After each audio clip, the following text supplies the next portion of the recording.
Food સેફ્ટીની દ્રષ્ટિએ ચિંતાજનક ઘટના સામે આવી છે. દક્ષેશ્વર 3 રસ્તા નજીક પોલીસે ડુપ્લિકેટ મસાલાનું મોટું રેકેટ ઝડપી પાડ્યું છે. પોલીસે મેગી અને એવરેસ્ટ મસાલાના નામે ડુપ્લિકેટ મસાલા બનાવતી એક ફેક્ટરી પર રેડ કરી છે. આ ફેક્ટરી છેલ્લા 6 મહિનાથી ગેરકાયદેસર રીતે ચલાવવામાં આવતી હતી. ઉધના પોલીસ મથકે ફેક્ટરીના મુખ્ય આરોપી અનિલ ગોયલ અને સુનિલ સોની સહિત કુલ 5 આરોપીને ઝડપી પાડવામાં આવ્યા છે. કાર્યવાહી બાદ ખાદ્ય સુરક્ષા વિભાગ પણ એલર્ટ મોડ પર છે અને રાજ્યભરમાં આવા કૌભાંડો સામે ચેકિંગની પ્રક્રિયા ઝડપવામાં આવી રહી છે.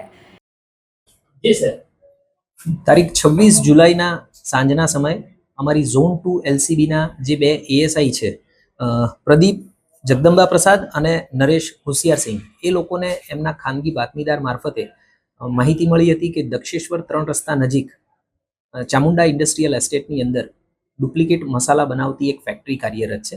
તાત્કાલિક આ બાબતનું વેરિફિકેશન કરવામાં આવ્યું અને આ બાબતમાં હકીકત જણાઈ આવતા ઉધના પીઆઈ અને એમની જે ડી સ્ટાફની ટીમ છે એમનો સંપર્ક કરવામાં આવ્યો. એમને આ બાબતે રેડ કરવા સમજ કરવામાં આવી અને આ જે ડુપ્લિકેટ મસાલા જે છે એ એવરેસ્ટ કંપનીના બનાવવામાં આવી રહ્યા હતા.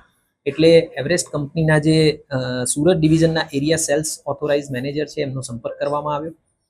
ત્યારબાદ આ રેડ કરવામાં આવી અને રેડ દરમિયાન અમારા ધ્યાનમાં આવ્યું કે ત્યાં આગળ જે છે એ 4 આરોપીઓ અમને મળી આવ્યા હતા કે જે ત્યાં આગળ ફેક્ટરીની અંદર કામ કરી રહ્યા હતા. આ જે 4 આરોપીઓ છે એમાં એક વિનોદદાસ રાજેન્દ્રદાસ, બીજા વિનોદદાસ પૂનાદાસ, ત્રીજા કૈલ્લુ જેઠા મુર્મ અને ચોથા સુરેન્દ્રકુમાર કાલુદાસ. આ ચારેય જે વર્કર કમ આરોપીઓ છે જે ડુપ્લિકેટ મસાલાનું પેકિંગ કરી રહ્યા હતા એ ચારેય બાંદા બિહારના મૂળ વતની છે. અગાઉ જે આ ફેક્ટરીની અંદર કામ કરી રહ્યા હતા એ જ વર્કરો મારફતે આ લોકો આવી ગયા હતા. લગભગ 1 થી 2 માસ પહેલા જ એ લોકો અહીંયા આગળ આવ્યા છે. જૂના જે આરોપીઓ છે એ તમામ આરોપીઓ જે પેકિંગ કરનાર માણસો હતા એ અત્યારે ફેક્ટરી છોડી ગયેલા છે. એટલે આ 4 આરોપીઓની વધારે પૂછપરછ ચાલુ હતી. જે દરમિયાન ધ્યાનમાં આવ્યું કે આ ફેક્ટરી જે છે એ મૂળ અનિલ ગુમાનસિંહ ગોયલ જોધપુર રાજસ્થાનનો જે વતની છે એ ચલાવી રહ્યો છે અને એની સાથે સુનિલ સોની કરીને જે એમનો માણસ હતો એ પણ આની અંદર સંડોવાયેલો હતો.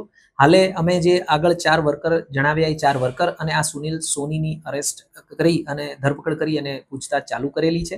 અને આ જે અમારી રેડ થઈ એ દરમિયાન લગભગ 25 લાખ જેટલો મુદ્દામાલ અમે કબજે કરેલો છે, જેની અંદર 3 ડુપ્લિકેટ મસાલાનું પેકિંગ કરતા મશીન, એક કમ્પ્રેસર મશીન, વજન કાંટો, નકલી મસાલા વગેરે કબજે કરેલું છે. અમારી આ જે રેડ છે એ દરમિયાન જે પેકિંગ મળી આવ્યા છે એમાં 7,68,000નો અમને એવરેસ્ટ કંપનીનો જે ચિકન અને મટનનો મસાલો જે હોય એના પાઉચ મળી આવ્યા છે. અને આ ઉપરાંત મેગી મસાલા જેની કિંમત લગભગ 9,60,000 છે એ પણ મુદ્દામાલ અમે આ ગુનાના કામે કબજે લીધેલો છે. કેટલા વર્ષથી આ કારખાનું ચાલતું હતું અને કેટલો માલ જે છે બજારમાં?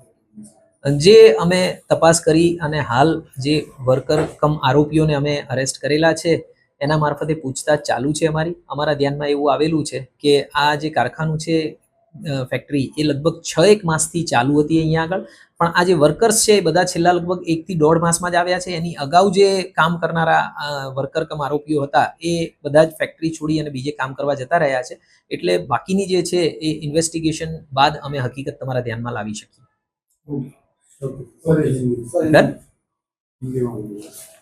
Okay.